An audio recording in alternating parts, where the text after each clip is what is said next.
vous en parlait la semaine dernière, des mineurs non accompagnés et des familles qui demandent l'asile se retrouvent à la rue. Faute d'hébergement disponible, des solutions temporaires ont été trouvées en urgence par des associations, mais la situation s'aggrave. Michel Gaillard, on vous retrouve en direct. Le secteur associatif est à bout de souffle.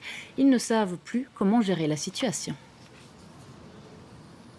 Oui, parce que ce sont des dizaines de personnes qui arrivent chaque jour. Parmi ces personnes, eh bien, il y a des femmes, il y a des enfants qui vont devoir dormir à la rue. C'est ce que dénoncent les associations, notamment le SAMU social, qui en a hébergé certaines, mais qui ne peut pas continuer à étendre le nombre de lits. C'est Médecins sans frontières qui co-organise le hub humanitaire que vous voyez derrière moi. Avec nous, le porte-parole de la plateforme Welcome Refugees, Mehdi Kassou. Quel est le profil de ces gens et combien vous en attendez aujourd'hui? Expliquez peut-être aussi pourquoi, d'après vous, ils devraient être hébergés.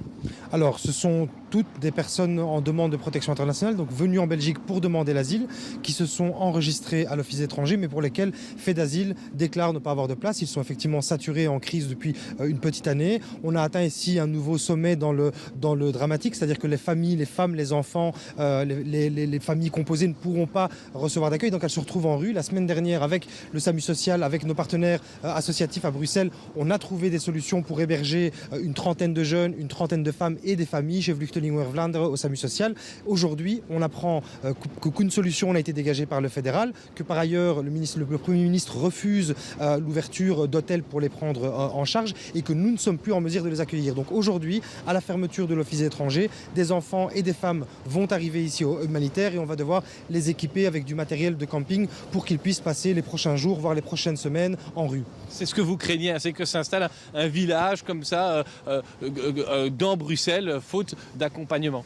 Évidemment, la dernière situation qu'on a eue similaire à celle qu'on rencontre, c'est celle de 2015. Et donc, on est dans une configuration identique. L'Office des étrangers enregistre ce qu'elle peut. Le Fait d'Asile ne peut pas accueillir. Les organisations humanitaires sont sur le terrain, rencontrent les personnes, font leur travail humanitaire. Mais vient le moment où se pose la question de l'endroit où on organise tout ceci. Jusqu'ici, on était encore un peu en mesure de le faire dans nos infrastructures. Aujourd'hui, on ne peut plus. Et donc, la seule solution que nous avons, c'est de le faire en rue. Et il est évident qu'avec un flux d'environ 80 à 100 personnes par jour qui ne trouvent pas de place dans le réseau Fait d'Asile, en plus de toutes les autres personnes en rue, on va avoir juste une augmentation drastique des sans-abri, qu'elles soient demandeuses d'asile ou migrantes. Brièvement, vous en appelez à qui? Les pouvoirs publics, mais plus précisément Au gouvernement fédéral qui doit impérativement changer son fusil d'épaule et nous permettre, ou en tout cas permettre aux infrastructures d'ouvrir des hôtels, même pour une période limitée, le temps que des solutions plus pérennes s'installent. Mais il faut là urgemment pouvoir accueillir les familles, les enfants et les hommes isolés par ailleurs qui sont en rue et qui ont droit à une protection matérielle. Merci pour ces éléments d'information ici en direct devant le hub humanitaire, un endroit où la distribution des repas débute à l'instant. C'est prévu, ça, c'est organisé régulièrement. Ce qui est nouveau, et vous l'avez compris, c'est cette arrivée de dizaines de personnes chaque soir, parmi lesquelles des femmes et des enfants qui ne sont pas hébergés.